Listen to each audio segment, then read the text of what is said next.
Hello everyone, so it is time for a new video and today I'm doing something I have literally never done before, which is talking about books that I want to reread. And this is also kind of going to be like some of my all-time favorite books. Definitely not all of them. This is just kind of like the books that I want to reread as soon as possible, or there's other books that I don't own physically yet that I'm not going to mention in here. I want to, for once, make this a slightly shorter video, but I have so many incredible books to talk to you about. I have always been kind of bad at rereading because I always had this concept in my head that I'm like, I should be reading new books. And then I kind of started dipping my toes into it more last year, and I was like, this is actually the best thing ever. Because obviously, I already know I love these books, and a lot of the time, since I read so much, I don't remember details, and so it almost feels like I'm reading the book, not for the first time, but it is like a whole new experience, and it's just really special, really fun, and wonderful. And I'm hoping that this will motivate me to finally reread these books instead of just talking about it. The first two books that I have here are the wonderful one and only Take a Hint, Dani Brown, and Act Your Age, Eve Brown by Talia Hipper. And I'm only mentioning these two because I did already reread Get a Life, Chloe Brown, actually. I think that was like half a year ago at this point. It was the best time of my life, and I always say if I absolutely had to say who's my favorite author, it would be Talia Hibbert. I have a lot of favorite authors. I love them all with my whole heart, but I think Talia Hibbert was like my first moment that I was like, oh my gosh, like I love this author so much. I was loving every single book. I wanted to read every single one of her books. Talia's books mean a lot to me, and I have quite literally loved every single one. And she actually has quite a lot of backlist titles that I don't think everyone knows about. These are the most popular ones, obviously, but I have not reread them ever since they came out, which is absolutely ridiculous. I know that Take a Hint, Dani Brown, I actually read the ebook, I think, so I never even read this physical copy. And Act Your Age, Eve Brown, I listened to the audiobook because I think it was like an early copy and I couldn't resist. But when I listen to audiobooks, I absolutely love audiobooks, but I don't always remember it as well, and it's just a different experience, and I want to experience the physical reading experience. And this series is just absolutely incredible. It's so special. It's so wonderful. And I think a part of me doesn't want to reread these books because I'm like, not just these, but every one that I'm going to talk about in this video. Because I'm like, I'm saving them for a rainy day. I'm like, I'm going to save them for a moment when I can't like do anything else. But I'm like, there's a concept of like, if I can reread it once, I can reread it a million times. And and so I need to understand that, and hopefully I will at some point. But if you did not know what this series is about, this is like a friends to lovers fake dating relationship, and Dani is one of the most iconic heroines that I've ever read about in my life. And I actually remember this book and the whole series quite well because obviously it left a big mark on me. And I think every single one of Talia's books I actually remember quite well, but I have reread some of them already. And it's always just such a special time, and I actually only have two books, I think, left that I haven't read yet by Talia, which is terrible. That's this one, and Act Your Age, Eve Brown obviously is the most recent one, so I actually do also remember it very well. But this is like a grumpy sunshine, a forced proximity, they work together type of a situation where Eve Brown like nearly runs over the guy who is gonna be her new boss, and with her car. And it is delightful. It is incredible. And I have been thinking about workplace romances recently, and I am desperate, especially for office romance. But these are, I feel like, really hard to find, like good ones, especially because they can be really toxic and gross, and I don't want that. And so if you have any office romance recommendations, please let me know. This isn't like an office, it's a bed and breakfast, but it is still a workplace romance and absolute perfection. So we will be reading these, and I cannot wait, actually. Then we have a book that I actually have been mentioning for a little while in like some vlogs that I've been wanting to reread, which is Wolf Gone Wild by Juliet Cross.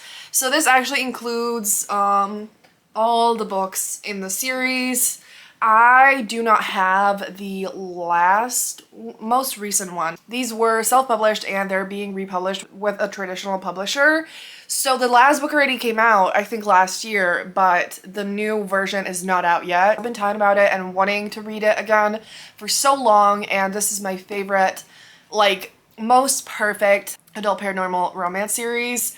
It is absolutely everything. I keep saying this, but I'm gonna say it again, okay? Because I need everyone to read this. Like, I know people are gonna eat this shit up, okay?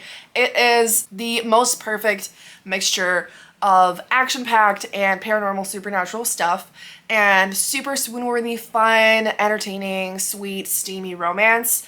And like, this is for all the people who were obsessed with, you know, like Twilight and the Vampire Diaries and like Teen Wolf, or, you know, God knows what, all of that shit. It's just like the like adult romance version of it that's like a little bit more modern. You need to check it out. Like, this one is a werewolf romance, but later in the series we have like witch and vampire and like so much good shit, okay? It is perfection and I can't wait to read it again. This one, I actually, funnily enough, even though it's the first one, I feel like I remember it the most out of them, but it's not my favorite actually. All of them are 5 stars and incredible, but some of the later ones just like hit, you know, the spot the most. Like, they're just, oh my gosh. So I cannot wait to dive into that. And it's certainly gonna keep me entertained for a while because it's like 5 books. So yeah. The next book that I have here is Make It Sweet by Kristen Callahan, and this one I think I read maybe 2 years ago, and I adored it. I remember I listened to the audiobook and I was just like, oh my gosh, this is the best romance I've ever read in my life. And it was like more towards the beginning of my romance reading journey. Like, since then I've read a lot more. But I still think I'm gonna adore this. I just do not remember anything about it. Like, I remember some vague feelings and like a few scenes in my head, but I remember absolutely no details. And so I'm just like, you know, I need to read it again. And obviously I have the physical copy now and I think it's gonna be incredible. And it is like she's an actress, he's an ex-hockey player, but both of them are kind of like, he's retired, she just got killed off in like the show that she was playing in.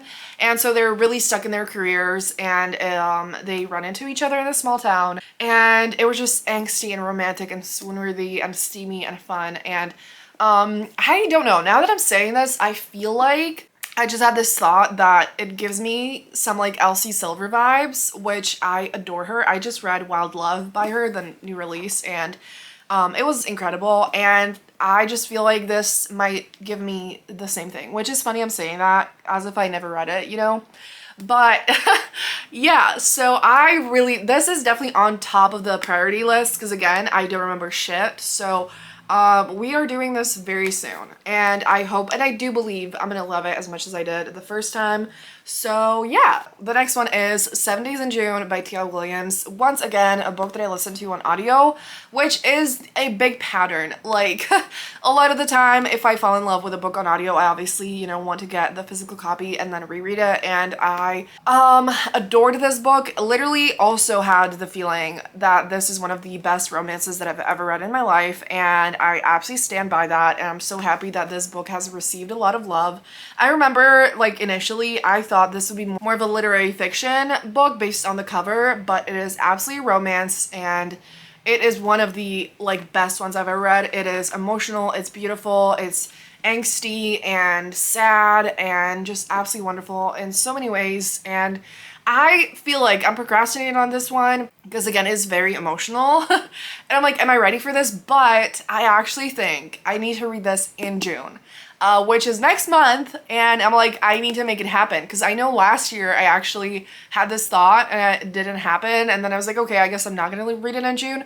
But guess what? I still haven't reread it. So I think I need to do that. So They basically, our two main characters fell in love in June for the 7 days they spent together, had the most wonderful time, and we see them years later, you know, older, and their lives are very different, and they slowly find their way back to each other. I don't want to say more than that because I feel like you just need to experience it for yourself, but I love second chance romance, and this is definitely one of the best ones I've ever read, and so I need to read it again. Another book that is very special is The Kiss Quotient by Helen Huang. I have these absolutely incredible Afterlight Illumicrate editions, which I'm sorry, like I always show this. I can never resist showing this because I don't own a lot of special editions, and so this is absolutely priceless. Like, might be the most special thing on that I own book-wise. Like the prettiest thing ever, but it's also special because I do have the whole series. So this is the Heart Principle. This one here is the Bride Test, and I read The Kiss Quotient and the Bride Test back when it came out, which at this point I don't know when that was.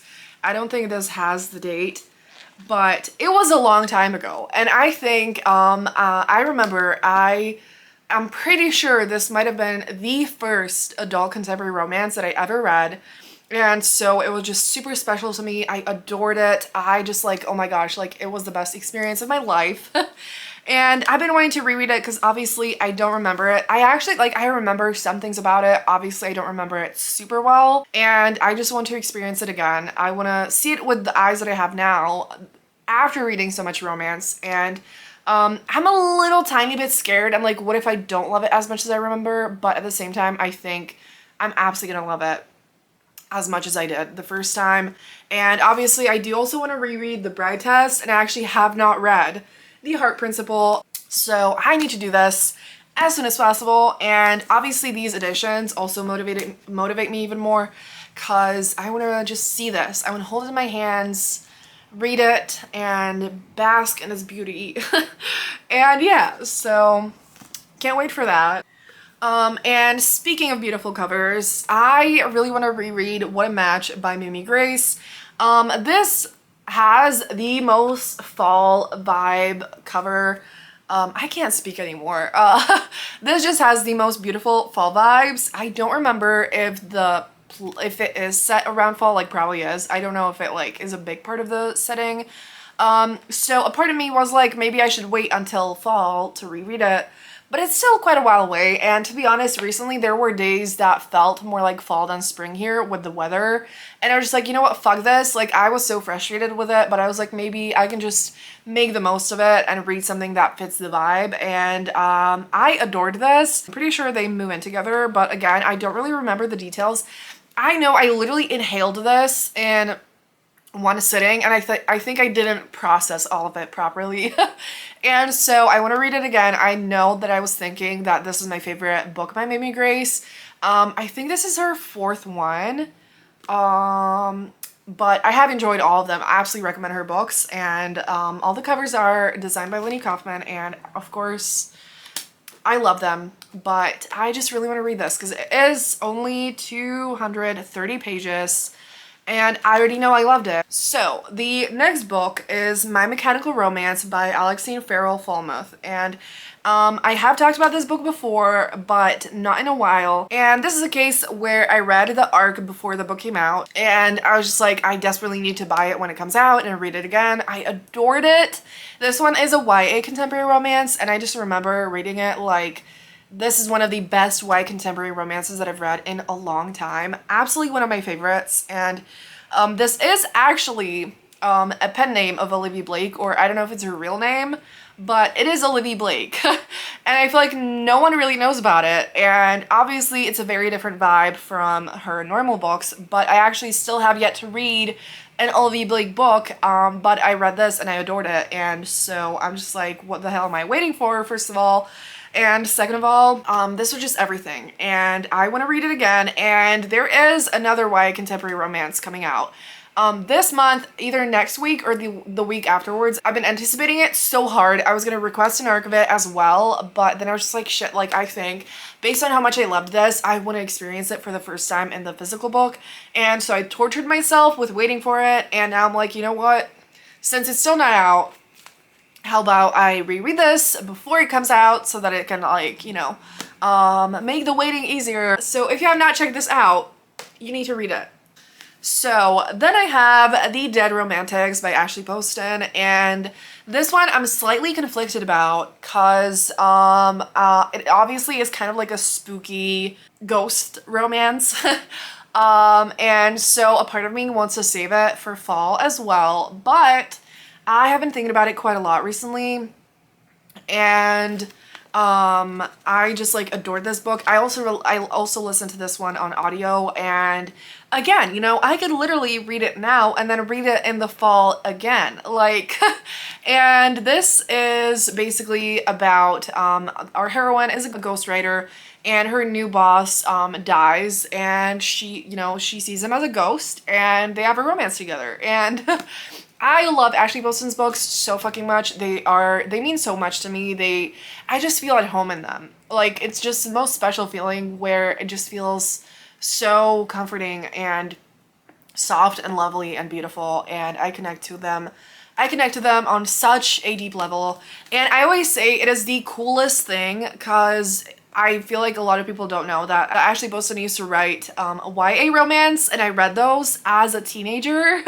Those were like some of the first books that I loved, and so reading these now as an adult just means so much to me. You know, it's just such a special place in my heart, and I want to experience this again because it was just incredible. And yeah.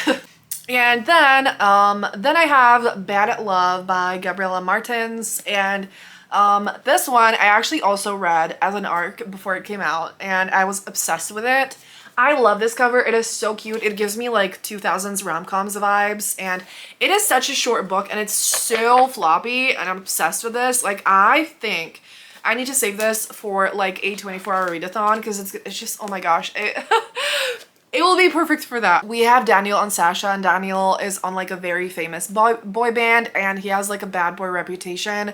And so Sasha doesn't really want to have anything to do with him at first, but then she slowly learns a lot more about him that shows that he's absolutely not what everyone thinks he is. I don't know if they fake date. You know, this really is exposing my memory so much. But what I do remember about this book is how meaningful it was, and Daniel was struggling a lot with loneliness actually, and I felt like those parts were so relatable and so beautifully done, and it just also kind of felt like home and just so soft and sweet and wonderful, and the romance was just so beautiful, and I adored it.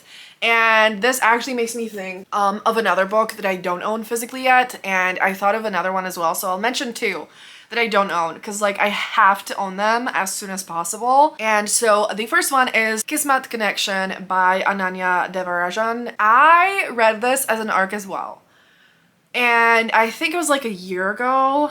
Yeah, it came out last year in June, so around a year ago, and oh my god. Like, it was so swoon-worthy and so incredible. We kind of have a grumpy sunshine. We have a heroine who doesn't believe in love. And then we have the sweetest cinnamon roll hero. And oh my god, like, I don't even know how to put into words how beautiful and meaningful and lovely this book is. I think it's actually so... it takes a lot of skill to write a swoon-worthy YA romance in my eyes. It's very different to adult, obviously, and I felt like this book just made me believe like they were soulmates and they were so absolutely meant for each other. I think it's a crime that I haven't really heard anyone talk about this book. Like, please go read it. It is just incredible. It is so lovely, and the plot in this is basically that I think Madhuri's grandma or someone in her family like does her like star reading, and there's something about love in it, and she's just like, I'm going to prove this wrong, that I'm not gonna fall in love, that, you know, I'm not gonna like marry my first love or something like that. And she decides to fake date her best friend to, you know, because she's like, obviously I'm not gonna fall in love with him and I can just happily break up with him and prove this whole thing wrong, and they're gonna fall in love, obviously. Oh my god, like one of the best friends to lovers romances I've ever read in my life, and please pick it up. Also, this cover is just so fucking beautiful and I need to own it, like, so bad. And the other one is another adult romance, but this one is actually a fantasy romance, and it is The Undertaking of Heart and Mercy by Megan Bannon. And I either also read an arc or I listened to the audiobook or some shit like that, and I adored this, but I also don't remember it that well, and I remember thinking like, oh my gosh, this is the best book I've ever read in my life, and I need to just read it again. And it actually, I do know, it has kind of like the trope of like You've Got Mail and whatever, where they like send each other texts, are close online but in person they hate each other, but make it in a fantasy setting. And I was just like, this is not even something I ever imagined, and it was everything I ever wanted in my life. And so it's like hate to love, they send these like magical letters to each other, and like, incredible. And the companion sequel is coming out this summer, and I also just need to get this. I've been actually trying to find it at the bookstore, but it was not in stock, and I just need to order it, I guess, because I need this book in my life. So with that, that is a wrap on some of my absolute favorite books that I clearly remembered nothing about, and I really need to reread them as soon as possible. But let me know what you would like to reread, and also just let me know if you do rereads on like a regular basis, because like I need to know if other people just reread casually, or if you also feel like, you know, you should just be reading new books. I would like to know. And if you made it this far in the video, leave a rose emoji down below, and thank you so much for watching. Have a great day, and I'll see you soon in another video. Bye!